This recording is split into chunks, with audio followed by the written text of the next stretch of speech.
Bom dia crianças, bom dia todos do sexto ano, como é que estão vocês? Olha eu aqui, o professor Otto, olhando para vocês, tudo bom? Vamos começar agora a nossa videoaula. Todos estão bem? Logo vamos nos encontrar, tá? Mas hoje vamos conversar sobre filosofia através da videoaula, que nós chamamos de videoaula de filosofia para o sexto ano. Essa videoaula é para o Colégio Viramundo, os alunos do sexto ano do Colégio Viramundo, que é a nossa casa, e quem vos fala aqui, professor de filosofia, o professor Otto, que vos fala. Pois bem, nós vamos conversar um pouquinho usando o livro de filosofia, que é importante que vocês busquem o livro de vocês, para que nós possamos iniciar o nosso trabalho, tá bom? Então, o livro do sexto ano, todo mundo pegando aí, para nós iniciarmos o nosso trabalho. E logo no início, na página 16, nós temos aí, só para nós relembrarmos, que filosofia é a união de duas palavras, filia, que é amor, amor fraternal, amor de irmão, amor de amigo, e a palavra sofia, gerando então a palavra filosofia, que significa amizade pela sabedoria, o amor ao saber. Então nós precisamos de sabedoria, precisamos de filosofia para prosseguirmos, entendermos um pouco todo este mundo, entender um pouquinho também sobre nós, conhecermos o que somos, o que estamos passando. E é importante que todos nesse momento possamos usar a nossa inteligência, a nossa capacidade de raciocinar, de perguntar, de questionar, porque todos somos filósofos. Temos que amar o aprendizado. Todo ser humano tem a capacidade de aprender. E temos que valorizar isso. Aprender para que possamos entender tudo que está à nossa volta e não sermos enganados, certo? Aí olha só essa imagem que vocês têm no livro de vocês, que eu peguei do livro de vocês mesmo. Aí fala de algo muito importante da verdadeira filosofia. A intenção da verdadeira filosofia é isso, é nos tirar da escuridão, é nos levar para a luz, é nos tirar da ignorância, que a escuridão representa a ignorância, a falta de conhecimento, a falta do saber, e nos levar para a luz é o saber, a luz é o conhecimento. Quanto mais alguém conhece, quanto mais alguém sabe, quanto mais alguém aprende, mais ele é livre. Tá? Ele é livre dos preconceitos, livre da violência, livre da intolerância, livre de muitas coisas que amarram hoje a nossa sociedade. Por isso que todos falam, a educação é a solução dos problemas da humanidade. Muitos países que já eram antigamente países totalmente pobres, falidos, com uma baixa cultura, por investir na educação, hoje são grandes potências. Podemos citar a China, o Japão, podemos citar tantos outros países que antes já foram até destruídos pelas guerras, se tornaram hoje grande potência, porque a educação foi valorizada. Então a educação nos liberta da escuridão e nos introduz na luz. Para isso existem então os filósofos. Esses filósofos, vou citar esses aqui, chamamos de filósofos clássicos. Eles são Sócrates, Platão e Aristóteles. Por conta basado no pensamento desses três homens, é que nós hoje temos o conhecimento do que vem a ser justiça, ética, valores, que é amor, sinceridade, bondade, beleza. Então esses homens eles construíram de uma forma lógica, racional, inteligente, os conceitos, as respostas para muitas perguntas. As mais interessantes é que as respostas foram conquistadas porque perguntaram. Nunca teremos respostas se não houver perguntas, questionamento. Tá? Por isso, o mais importante na filosofia não é nem mesmo as respostas, mas o quanto nós perguntamos. E quanto mais perguntamos, mais aprendemos. Então, o principal ponto da filosofia é este. Na verdade, nenhum conhecimento escapa da filosofia. Todos os temas existentes no nosso mundo podem ser pensados a partir da razão. Quando fala razão, é a inteligência, é a capacidade de pensar, de questionar. E do conhecimento filosófico. O conhecimento filosófico é o questionamento, é a pergunta. Você produz o conhecimento perguntando sobre aquele ponto, daquele assunto, sobre aquilo que você tem curiosidade. Faz parte do ser humano a curiosidade, o espanto, né? Se espanta com aquilo que quer conhecer. A pessoa que não tem curiosidade, a pessoa que não se espanta em querer saber o novo, essa pessoa ela tende a ficar para trás, porque é o conhecimento que te leva para frente. Então todas as questões humanas, tudo relacionado às questões humanas, como ética, o que é ética? Ética é a capacidade de você fazer o que é certo, o que é bom, o que é bem, mesmo se ninguém está olhando para você. É você mesmo que se cobra de fazer o que é certo. Isso é ética. Quando nós agimos de forma contrária ao bem, ao certo, ao bom, nós estamos sempre sendo antiéticos. Então a filosofia estuda a ética, estuda as artes, cultura, linguagem, religião, lógica, ciências, políticas, enfim, tudo que está relacionado à vida humana faz parte do estudo e da visão filosófica, da filosofia. Temos aí, eu coloquei novamente o Sócrates, para dizer que a base da filosofia dele, e que deve ser a base da nossa, não só da filosofia, mas da nossa vida, é a verdade. Sócrates até mesmo deu a vida dele por causa da verdade. Então o filósofo, ele dá primazia à verdade. Nós precisamos também da primazia à verdade. O nosso Senhor Jesus, ele fala nos seus evangelhos, no Evangelho de São João, e conhecereis a verdade, e a verdade vos libertará. Então o filósofo, ele é alguém que ama a verdade. E nós precisamos, então, lutar em busca da verdade. Quanto mais conhecemos a verdade, mais livres nós seremos, mais livres nós somos.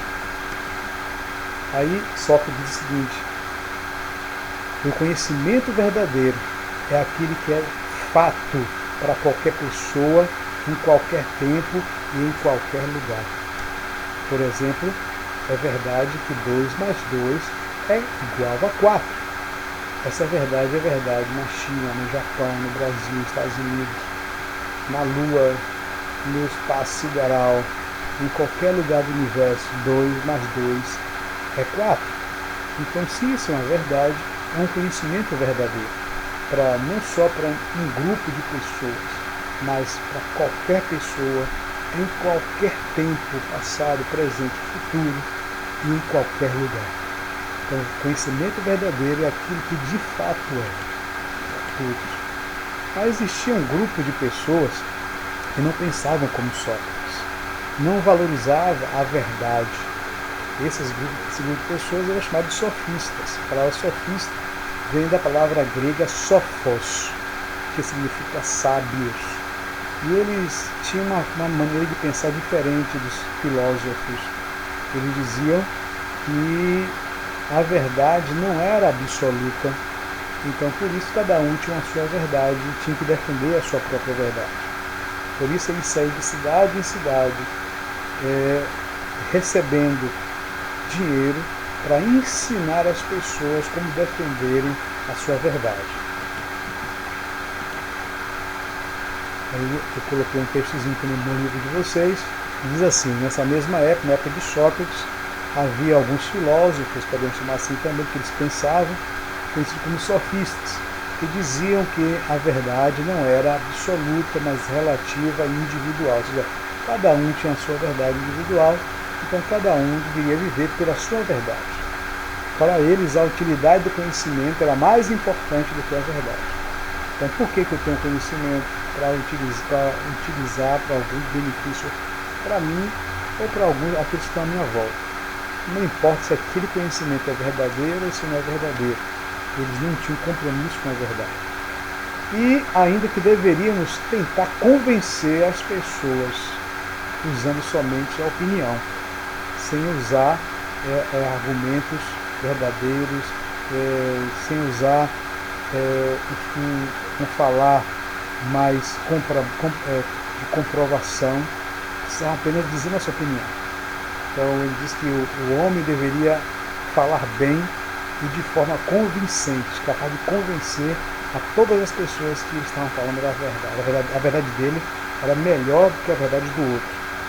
Essa habilidade de fazer o outro, de convencer o outro da sua verdade, dos seus argumentos, é chamada de retórica. Então, isso é que os sofistas ensinavam, a capacidade de as pessoas defenderem seu ponto de vista, a sua opinião, por meio de argumentos convincentes que convencem as pessoas. Chama isso retórica. Você vê muito isso nos filmes de julgamento. Tem o advogado de defesa, o promotor, então cada um tem o seu ponto de vista, tem a sua defesa, a sua argumentação, e cada um usa a sua retórica para convencer os jurados e convencer o juiz. Então nós precisamos perceber que nesse ponto os sofistas nos ajudaram a criar uma ciência, a criar uma técnica de usarmos os argumentos para defender o ponto de vista. O problema deles é que eles não acreditavam na verdade absoluta. Um outro filósofo no século XVI, chamado René Descartes, ele tem uma frase interessantíssima. E a frase muito conhecida dele é esta aqui: eu penso, logo existo. Isso quer dizer que todos nós temos a capacidade de pensar, até mesmo pensar sobre a nossa própria existência. E toda vez que nós não pensamos, nós damos lugar para que outros pensem por nós. E quando outros pensam por nós, é como se nós não existíssemos. É como se nosso ponto de vista não é importante, as nossas opiniões não é importante. Tá? Se outros pensam por nós, acabamos não existindo de verdade. Nós existimos porque os outros fazem nós existirmos. Não temos nossa própria identidade, enfim. Mas René diz: se eu penso, eu existo. Então é importante que nós pensemos, que nós colocamos nossos pensamentos de forma de pergunta, de forma de questionamento, para que outros entendam o que estamos pensando, para nós falar a nossa dúvida, qual é o nosso ponto de vista sobre qualquer assunto. Então, filósofo, que somos todos nós, temos que aprender a usar o pensamento, que é algo que todo ser humano tem, mas hoje em dia, cada vez mais está ficando mais escasso. As pessoas estão buscando pensamentos já prontos, que assistem na televisão, na série, na novela, no filme, nos jornais, e não busca desenvolver o seu próprio pensamento. Tá? Mas Descartes diz: se eu penso, eu existo. E ele também fala outra coisa sobre a filosofia. Ele fala o seguinte: para René, a filosofia é uma ciência para a vida. É viver de certo modo, sabendo o que se faz e, sobretudo, o que se deve fazer. Não é viver por viver, não é viver de qualquer maneira, não é viver porque da maneira do outro, os outros vivem. Não. Eu vivo, eu sei o que estou fazendo e eu sei o que eu devo fazer. Então a filosofia nos ensina que é uma ciência, vamos dizer assim, para a vida. Um outro filósofo, Immanuel Kant, pensava da mesma forma que René. Immanuel Kant falava a mesma coisa. Sim, a filosofia é para a vida, para o dia a dia. Não é só para a sala de aula, não é só para a escola, não é só para Sócrates, Platão, Aristóteles, mas é para mim, é para meu pai, é para minha mãe, é para todas as pessoas no nosso dia a dia, no cotidiano. Para isso serve a filosofia.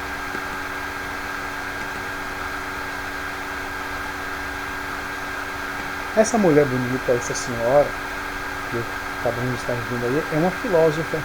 Ela é uma filósofa brasileira.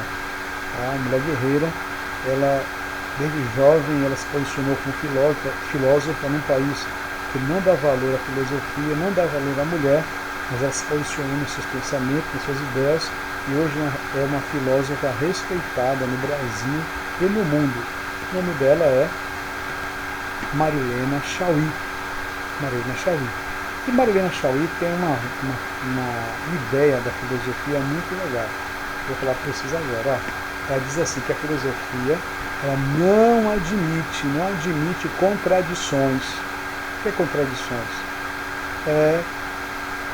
Hoje fala uma coisa, amanhã fala outra coisa, a outra coisa. Se a filosofia, você pode até evoluir o seu pensamento, mas você não pode se contradizer nos pensamentos. A filosofia também não admite fabulações, contar histórias sem fundamento, né? História vindo da cabeça de invenção de alguém, das invencionices, da ilusão de alguém, e nem coisas incompreensíveis. A filosofia ela só admite coisas que se compreendam, tá? E exige que a explicação seja coerente. O que é coerente? Explicação que convença, uma explicação correta, lógica, racional. O que é racional? Inteligente, que vem de questionamento, de perguntas, uma explicação que vem por meio de um pensamento filosófico, um tipo de filosófico, de perguntar, de questionar, de saber o porquê das coisas. E além disso, ela diz que a autoridade da explicação das coisas, não vem da pessoa do filósofo, mas a autoridade da razão. Isso ela está querendo dizer que, mas só os filósofos, as pessoas que chamam filósofos, têm a capacidade de explicar as coisas? Não. Todas as pessoas, seja filósofos ou não, que tenha a razão, a capacidade de raciocinar, a inteligência, essa pessoa é capaz de explicar as coisas se usar coerência, lógica, racionalidade, inteligência. Então a razão é a mesma em todos os seres humanos. Eu falei isso na Helena Chang, certo? Quero que vocês assistam um vídeo comigo. Esse vídeo ele é uma historinha contada no livro de vocês, na página 26 do livro de vocês, lá em 27 tem um questionáriozinho. Esse questionário vocês irão ouvir também no vídeo. E vocês vão tentar responder na mente, na cabeça. Se quiser escrever, escreva no livro de vocês. Mas o importante é que vocês respondam na sua mente, na sua cabeça, tá? As perguntas que esse vídeo vai nos trazer. E essa semana vocês irão receber uma atividade xerocopiada relacionada a essa videoaula e ao livro de vocês, tá bom? Então vamos assistir o vídeo e depois vamos conversar um pouquinho mais antes de finalizar.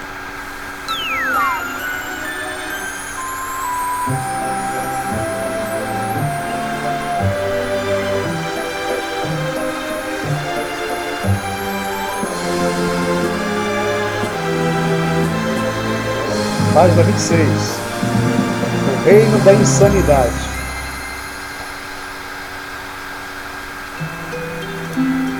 Esta história, baseada em um conto árabe, fala sobre racionalidade e verdade. O reino da insanidade.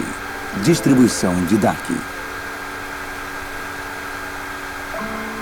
Estão todos presentes? Então prestem muita atenção e ouçam a minha história. Todos irão perceber que é uma história muito, muito estranha.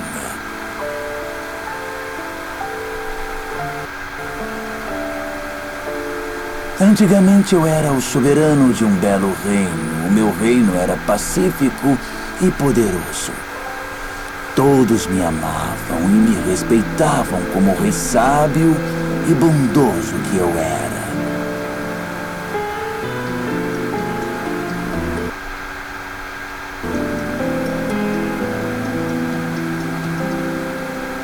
Era possível ouvir o riso das pessoas em toda parte. Meu povo vivia feliz, sem se preocupar com nada no mundo.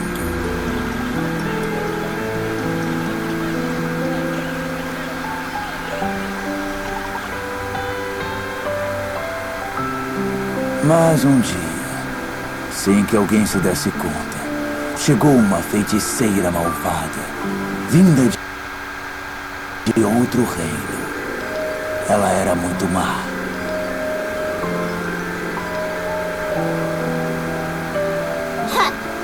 Não suporto ver uma terra tão pacífica e sente-se feliz. Ah, não. Olhem para ela. Vejam que ela colocou uma poção mágica no poço do reino.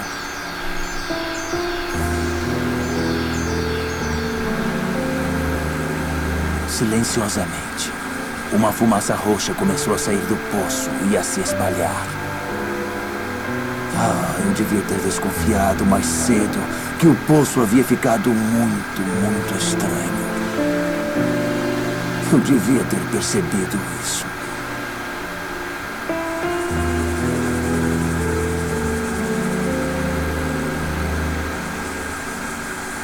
No dia seguinte, respirando aquela fumaça roxa, uma por uma, as pessoas começaram a enlouquecer.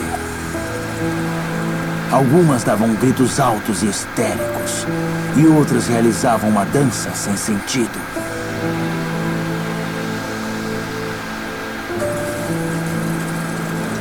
Em pouco tempo, o povo tornou-se violento. E não demorou muito, o reino estava repleto de pessoas, agindo de forma estranha, como loucas. Ah, que saudade do meu reino pacífico. O que eu via era inacreditável.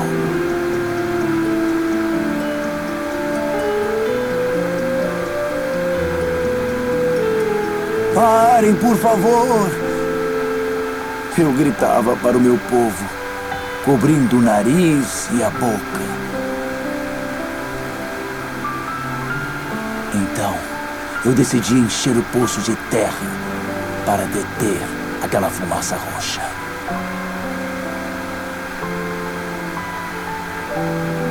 O rei deve ter enlouquecido. Está enchendo o poço de terra. É verdade. O rei está louco. E o povo achou que o louco era eu. Tomaram minha coroa e destruíram meu castelo. Por fim, eu fui expulso de meu próprio reino.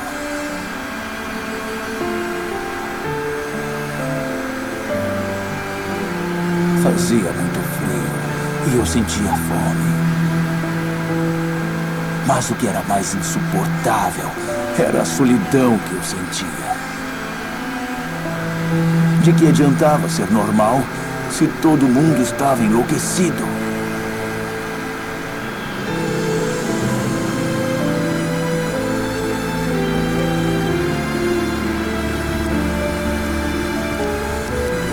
Minha única saída era eu me tornar um deles. Comecei a gritar e a dançar como os outros. E agora eu sou aceito. E eu não me sinto mais tão sozinho.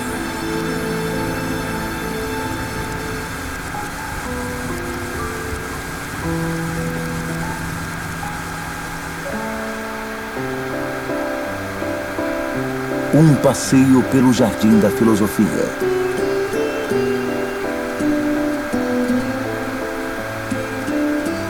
Uma coisa é correta só porque todo mundo acha que é correta?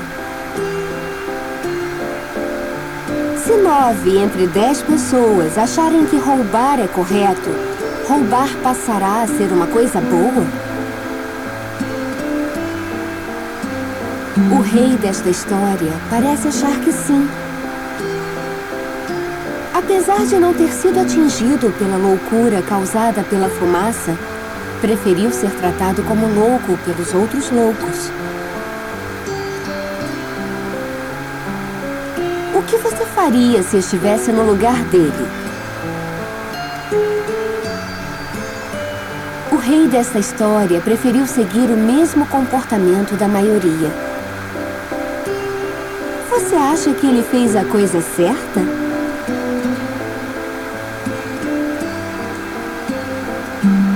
Você seria capaz de ir contra todos e fazer a coisa certa?